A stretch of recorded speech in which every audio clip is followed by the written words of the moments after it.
বছরের শেষ, তাই অফিসের কাজের অনেক চাপ। কাজ ছেড়ে বেরোতে বেরোতে অনেক রাত হয়ে গেল। শামসি থেকে ট্রেনে করে আদিনা পৌঁছাতে অনেক দেরি হবে। বাদল বলল বাসে করে যেতে, তাই এদিক সেদিক না গিয়ে বাস স্ট্যান্ডে পৌঁছতেই দেখি বাস স্ট্যান্ড একেবারেই ফাঁকা। সন্ধ্যা থেকেই আকাশটা কেমন গোমড়া হয়ে আছে, যখন তখন বৃষ্টি নামতে পারে। বাদল বলেছিল রাতের শেষ বাসটা রাত 10টায়, তারপর আর কোনো বাস নেই। হাতে থাকা ঘড়িটার দিকে চেয়ে দেখলাম এখনো 10টা বাজতে দেরি। কিছুক্ষণ অপেক্ষার পর মনে মনে ভাবলাম, শেষ বাসটা কি তাহলে বাতিল হয়ে গেল, নাকি ছেড়ে দিয়েছে। জিজ্ঞেস করার মতো কাউকে দেখতে পেলাম না। এদিক ওদিক তাকিয়ে দেখলাম একজন সাইকেল চালিয়ে আমার সামনে দিয়ে বেরিয়ে যাচ্ছে। আমি তড়িঘড়ি সেই লোকটাকে গিয়ে ধরলাম। ও দাদা, শুনছেন? ভাই বলছেন? হ্যাঁ বলছি, শেষ বাসটা কি চলে গেছে? তা তো বলতে পারবো না, তবে আমার মনে হয় আপনি আর কোনো বাস পাবেন না। এখানে নতুন নাকি? না মানে, এখানে অফিসে কাজ করি, বছরের শেষ, কাজের খুব চাপ, তাই বেরোতে দেরি হয়ে গেল। তা এখন কোথায় যাওয়া হচ্ছে? আদিনা যাব, শেষ বাসটা ধরবে বলে এসেছিলাম। অপেক্ষা করে লাভ নেই, আকাশের যা অবস্থা, যখন তখন বৃষ্টি আসতে পারে। আপনি ট্রাকে করে চলে যান, নইলে পরে কিছু পাবেন না কিন্তু। লোকটা হঠাৎ ব্যস্ত হয়ে চলে গেল। দূরে কয়েকটা বাড়ির আলোগুলো একটা দুটো করে নিভতে শুরু করে, ঘন ঘন বিদ্যুৎ চমকাচ্ছিল। হাতে ঘড়ি দেখলাম 10টা পেরিয়ে গেছে। মনে মনে অফিসে ফিরে যাব কিনা ভাবছি। ঠিক সেই সময় দূর থেকে বাসের হুইসেল শুনতে পেলাম। অন্ধকারের মধ্যে বাসের আলোর মতো জ্বালিয়ে কি যেন একটা ধীরে ধীরে এগিয়ে আসছে আমার দিকে। কাছে আসতেই দেখি সেই বাসটা। মনটা আনন্দে নেচে উঠল। দেরি না করে তাড়াতাড়ি উঠে পড়লাম। বাসে তেমন ভিড় ছিল না, দুই একটা লোক ছাড়া তেমন কেউ নেই, তাই বেশ একটা ফাঁকা সিটে বসে পড়লাম। বাসটি চলতে শুরু করলো। মেঘলা আকাশ, বিদ্যুৎ চমকাচ্ছে, ঠান্ডা হাওয়া বাসের ভিতরে হু হু করে ঢুকছে।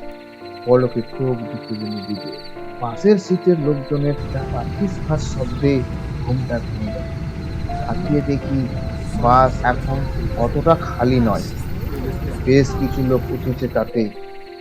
বাইরে তাকাতেই চারপাশে কালো অন্ধকার ছাড়া আর কিছু দেখতেছিলাম না। একজন বলে উঠল, এই যে দাদা, নারায়ণপুর পৌঁছতে কত সময় লাগবে বলুন তো? আমি বলতে পারবো না, এই পথে নতুন। চমকে ঘুরে তাকিয়ে দেখি ঠিক আমার পাশে দাঁড়িয়ে আছে একটি মেয়ে। কখন এসেছে তা খেয়ালই করিনি। আমি তার দিকে তাকিয়ে বললাম, এই যে, শুনছেন? কতক্ষণ দাঁড়িয়ে থাকবেন? বসুন, এখানে বসে পড়ুন।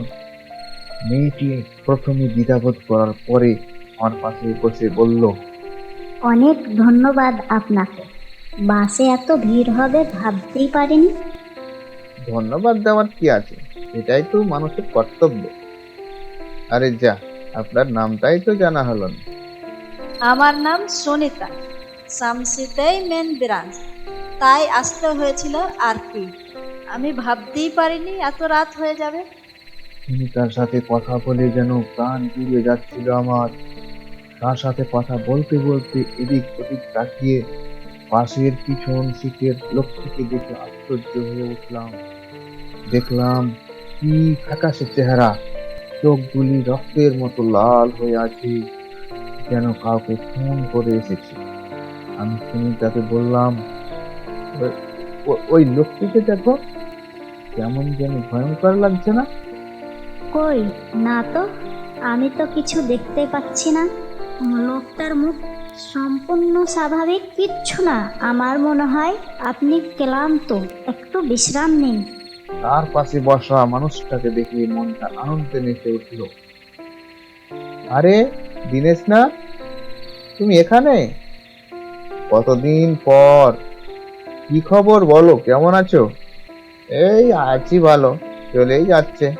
তোমার কি খবর? কতদিন বাদে দেখলাম। ওই কোম্পানি ছাড়ার পর থেকে এদিক ওদিক টুকটাক কাজ করছি। এইসব গল্প করতে করতে দেখি একজনের মাথায় একটি লোহার রড এপাশ থেকে ওপাশ চিরে বেরিয়ে গেল। টর করে বেরিয়ে ওই লোকটিকে দেখো তো, কেমন যেন সব দেখে আমি আশ্চর্য হয়ে গেলাম। এসব কি হচ্ছে আমার সাথে কিছুই বুঝতে পারছি না। কিছুক্ষণ পর হঠাৎ একটা জোরে শব্দ হলো। তারপর দেখি বাসটি একটি ব্রিজে ধাক্কা মেরেছে। ব্রিজের রেলিং ভেঙে তার পাশে বসা মানুষটাকে দেখে আমি কোন রকম লাফ দিয়ে বাইরে বেরিয়ে এলাম। তারপর দেখি সুনিতা আমার দিকে হাত বাড়িয়ে দিয়ে বলছে, বাঁচাও, বাঁচাও, আমাকে বাঁচাও। আমিও হাতটা বাড়িয়ে দিলাম। সুনিতা, তোমার কিচ্ছু হবে না, তুমি আমার হাতটা শক্ত করে ধরো। সুনিতা আমার হাতের নাগাল পেল না। মুহূর্তের মধ্যে বাসটি গিয়ে পড়লো নদীর জলে। আমি চিৎকার করে উঠলাম, সুনিতা! পরদিন সকালে স্থানীয় লোকজন এসে আমাকে পড়ে থাকতে দেখে আমার সেবা যত্ন করে আমার জ্ঞান ফেরায়। আমি উঠেই আশ্চর্য হয়ে দেখি ব্রিজের কোনো রেলিং ভাঙা নেই। জ্ঞান ফিরতেই একজন জিজ্ঞেস করে, আপনি এখানে কেন? আমি সমস্ত ঘটনা খুলে বললাম। তারপর সেই লোকটি বলল, আপনি যে বাসটির কথা বলছেন এটি বছরখানেক আগে অ্যাক্সিডেন্ট করেছিল এবং তার সমস্ত যাত্রী অকালে মারা যায়। সেই থেকে গভীর রাত্রে সেই বাসটি অনেকেই দেখেছে। হ্যালো বন্ধুরা, চ্যানেলটি সাবস্ক্রাইব করে পাশে থাকা বেল আইকনটি বাজিয়ে রাখুন।